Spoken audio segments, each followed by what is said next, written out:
Çok önemli bir adımdır ve en büyük operasyonun bir önceki adımıdır.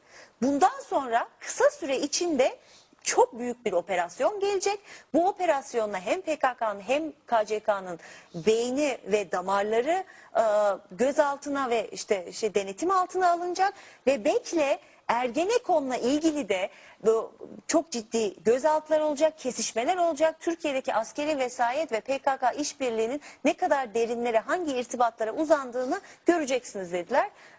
Ben de yani bu Sen yorumu bugünkü burada operasyonu aktarıyorum. izah ettin. Evet, Altan Bey. Şimdi Altan Öğmen'e verelim. Kendisine söylenenlerin özetini Özetini yaptı işte. herhalde. Ama ben fotoğraf gösterdim ve Anladım hani da yani ortadaki herhalde delilleri soruşturma söyledim. mercilerinden sana intikal ettirmiş Hayır, olan bir onu şey. da söyledim. Bütün bunları takip eden Bir gazeteci arkadaşların, yani bu canlı ya sana yayında değil de yani yayınlanmıştı. şeye intikal etmiş. Yani yarın Televizyona öbür gün intikal- gazetelere de zaten tabii, intikal öbür edecek gazeteye bunlar. de geçecek. Şimdi ya